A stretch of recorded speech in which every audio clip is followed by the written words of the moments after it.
Hi, I'm Jessica Cameron, and you're watching Tony of the Dead. Stay bloody and alive.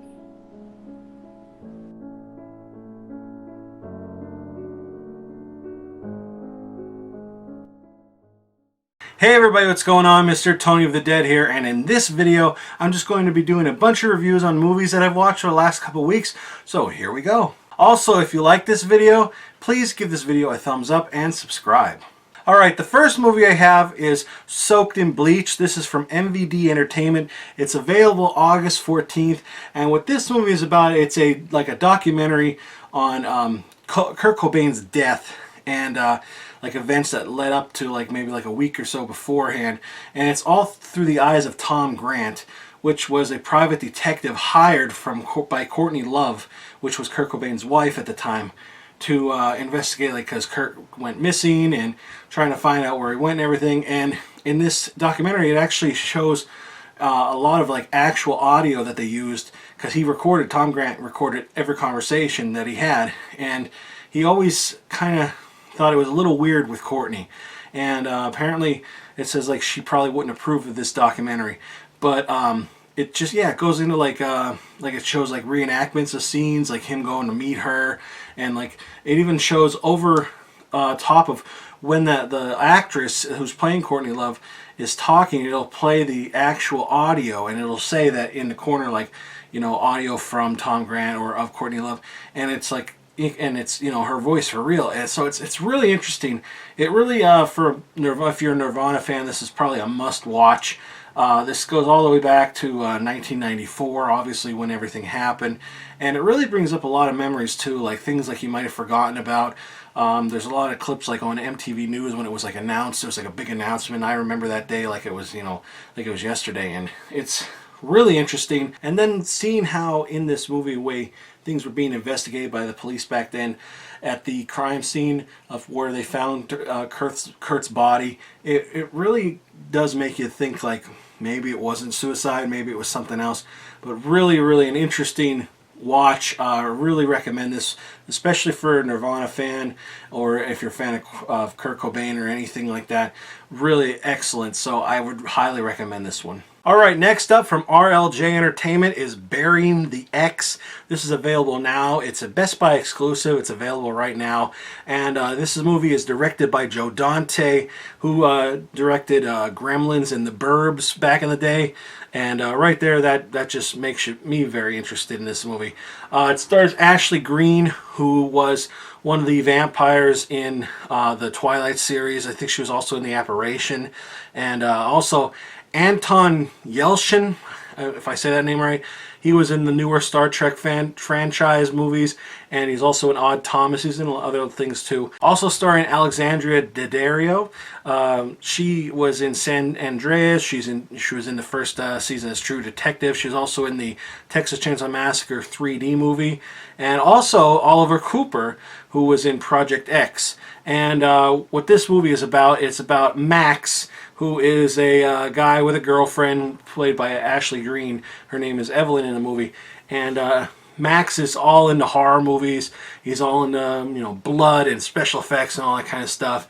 He works in a Halloween kind of store, and she's all vegetarian and green.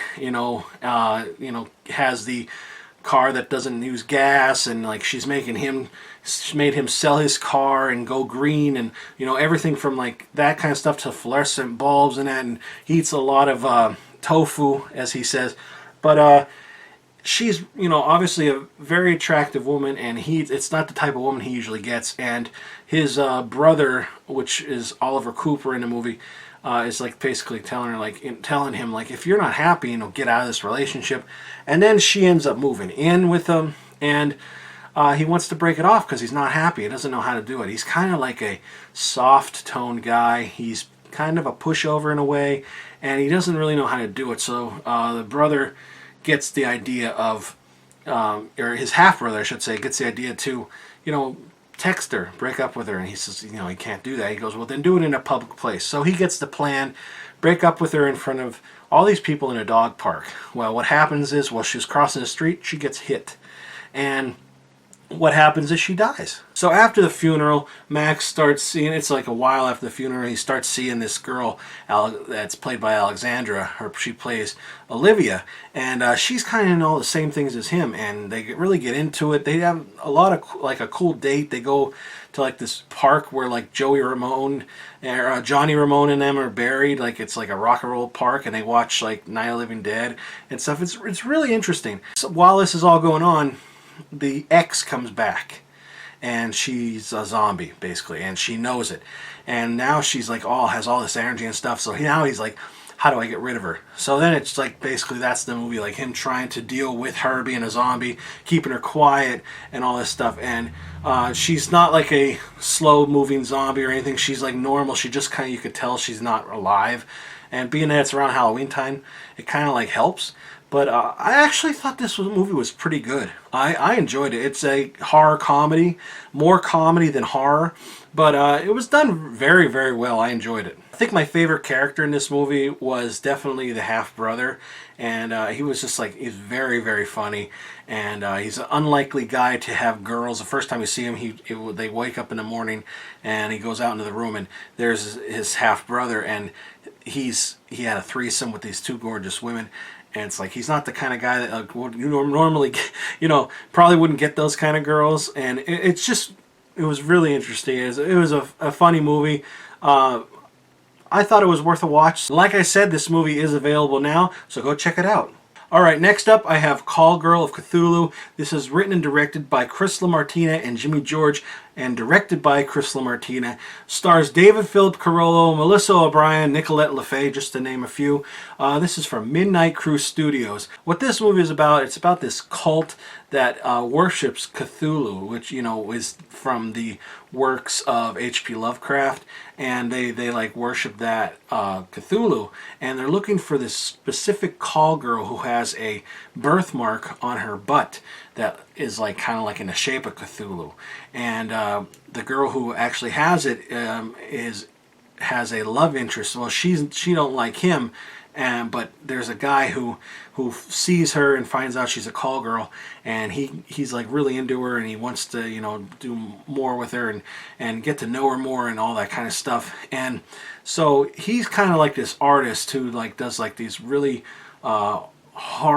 horrific, not horrific in a bad way, but like horror inspired kind of like paintings and drawings, and they're really, really awesome. So what happens is this cult that's looking for the girl with the birthmark finds her and kidnaps her, and now he's trying to go and save her, while there's also this other group that's trying to stop the people in the cult from summoning Cthulhu into our world. And that's really what the movie is all about. So he's going to have to save her then and stop the cult and help this other help this other group out from stopping the cult and everything. I gotta say, this is probably one of Chris LaMartina's best movies. I'm a big Chris LaMartina fan. My first review actually was from him, which is Witch's Brew, and I've been a fan ever since. Definitely from Witch's Brew to this, he just keeps on getting better. Him and Jimmy George, they just keep on getting better with their movies. This one definitely has a lot more money in it, and you could definitely tell there's a little bit of CGI, but it's not bad CGI. It looks really good. The monster in it looks really cool. The tentacles. I thought this movie was really good. The cover alone is really awesome. It really pops out at you, which I really love that too. And so yeah, I definitely recommend this. I recommend every Chris LaMartina fan movie, but this one definitely was worth a watch, I think. And especially if you're a fan of Cthulhu, and kind of obviously goes into that a little bit. I've never personally read Cthulhu, but I want to, and so yeah. So if you're interested in that, I'll put links below, and you can go check it out. Alright, next I have 10 Cent Pistol from E1 Entertainment. This is directed by Michael C. Martin, and it stars Jenna Maloney, Thomas Ian Nichols, Joe Mantegna, J.T. Alexander, and Damon Alexander. And what this one is about, it's about these two guys, they're brothers, and they do a job for Joe I don't know if I'm saying it right, Mantegna. For his name is Punchy in the movie, and he's like kind of like a crime boss, and they're kind of like, and the two brothers are making their way up in the crime tree, I guess you could say, and they do a job for him, and it's supposed to be like a lot of money and everything, and here Punchy kind of like screws him over, so one goes to jail and everything, and he gets out, and so when he gets out, he has the plan to go and rob Punchy to get what was rightfully his, and so him and the brother go to do this, and then while this is in the beginning of the movie, things get messed up, and then they flash back to like them planning the situation, how it's going to work, and you know, what they're going to do next, and like it shows like different stories, like this brother's story, his view of it, and what he's been doing behind the scenes, and then the other brother shows him how he's calling people to do certain situations in the movie without giving anything away, and then of course Jenna Maloney, her view on the whole thing, and like even the cops that show up at the house, it shows them before they get to the house, because the silent alarm was tripped, and it just shows like different views, and it was done really well. I really enjoyed that. Definitely didn't leave me bored at all watching this. It made me want to see what happened, and the ending was of course an awesome twist. So yeah, I really liked this one. I was surprised. I usually like kind of mobster movies, but it wasn't really exactly a mobster movie. It was more like a thriller kind of crime related movie, you know. But I enjoyed it. I thought it was good. So that's 10 Cent Pistol. Alright, next up I have from Psycho Rock Productions and Brilliant Screen Studios. This is a movie called Cut. It's directed by David Rountree, and I was lucky enough to be able to talk to David Rountree, and among other people like Gabrielle Stone, who is Dee Wallace Stone's daughter, and SUZE LANIER-BRAMLETT. They were on the Dorkening, on the Dorkening.com, so I want to thanks to the Dorkening for letting me, and David Rountree, of course, for letting me watch this movie and be able to review it. Really excellent people, and it really shows in the movie, to be honest, because they're very hardworking people. And what this movie is about, David Rountree's character works in this like shop where they rent out like cameras and sound equipment and all that kind of stuff for like movies, to like make movies. And him and this other guy he works with, which is like a really, all I can say is he's a character, and he's really kind of a jerk, and they get the idea like, well, you know, it costs a lot of money to rent this stuff out, why don't we just borrow it and make a movie of our own, and then, you know, bring the stuff back, nobody will know. So they get the idea like, well, let's get like it's kind of like a realistic, they want to make it realistic, where they want to get somebody off the street to like come in to be like the actor or actress, but then they get like somebody else to come in and then make them like think they were going to get killed.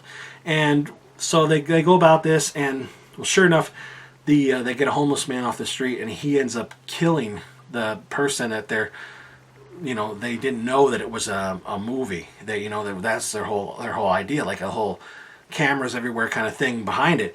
And so they have to like get rid of the body, and then like it just goes from there. Like the one guy, David Rountree, just wants to, you know, kind of stop, and then the other one is kind of crazy, keeps it going. And I can't really say too much about this without giving a lot away, but there is twist after twist after twist in this movie.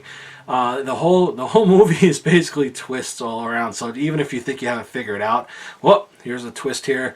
Done really, really well. Like I said, it's a low budget movie, but it was excellent. It was gross at times. There were some gross scenes, but really kept your interest, and I thought everybody did great in this movie. I'm not just saying that because I, you know, got to talk to them, but like they're really, really dedicated people to this, and it was awesome seeing them on screen acting, and it was a good movie. And I'll put the links below for this movie if you're interested. But yeah, so that's Cut from David Rountree. Also, go on over to the Dorkening. I'll put the link below for the Dorkening. Check out all 3 interviews that we have with them. Also, the 13th Wolfman did the sit down with Dave Roundtree, Gabrielle Stone, and SUZE Lanier. So yeah, the movie is really good. I highly recommend this one. So go check it out. Check the links below. Alright, next up we have from XL Raider Media and Image Entertainment / RLJ Entertainment is Amnesiac.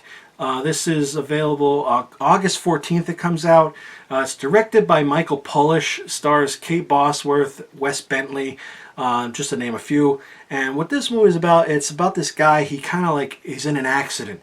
And he wakes up in a bed, in a room with nothing else in it but the bed and like a bunch of windows. And this woman says that, you know, he don't know where he is, he doesn't know who anybody is. And this woman says that she is his wife. And she's kind of like taking care of him. His leg is all messed up. You know, he's got bruises from the accident. And so she's taking care of him, but she's kind of like keeping him isolated, like won't let him go anywhere. A lot of the doors, when he finally gets up, walking around the house, they're all locked. He's getting flashbacks from like the accident and what's going on. And he remembers having a daughter in it. And he's starting to suspect, maybe because she's a little off, this woman, starting to suspect that maybe that's not his wife. And while this is all going on, there's like police looking for a missing man and all this stuff. Like, it keeps going back and forth. The woman who was claiming to be his wife kind of looked like old-fashioned, like something like out of the 50s or 60s. And her hairstyle, even the clothes she wore, the dress, even her sunglasses that she wore out in the world, it's as if she was stuck in another time. And I can't really get into a lot about this movie without giving things away, but it's kind of a slow burn, to be honest, like pretty much the whole movie is. But it makes you want to keep watching because you're like, all right, is that really his wife? You know, what really happened with the accident? And it just keeps piques your interest and makes you want to keep watching. But like I said, this whole movie is pretty much a slow burn. I thought it was okay. Like, I wasn't like thrilled with it, but you know, I'm glad I watched it. I thought it was a decent movie. I thought Kate Bosworth played like a really, really creepy character. Like, she had really no emotion on her face. She talked really calm, and she liked to throw out a bunch of like, did you know kind of things, like about like the noodle, that it wasn't actually Italian, that it was first made, created in China, and like little things like that, or like why there's no bee batteries. And it was kind of like she threw out these random little facts. It was very strange, very interesting though. And Wes Bentley, his character, like I said, he kind of felt bad for him, and he kind of like, well, what's going on? Well, what is, you know, this guy's in an accident, he doesn't remember anything. It really, just like I said, it kept you glued to the screen and wanting to watch this. Like I said, this movie comes out August 14th. I'll put links below for it, and if you're interested, click on the links and go check it out. Well, that's it, everybody. Thanks for watching. Let me know if you enjoyed this video. Please give this video a thumbs up, subscribe. Check out all the links below. Check out the Dorkening.com and the Dorkening on YouTube. Like I said, I'll put all those links. The 13th Wolfman. And, you know, check out all these movies if it sounds like something you're interested in. That is it, everybody. Thank you very much for watching. Talk to you later. Bye.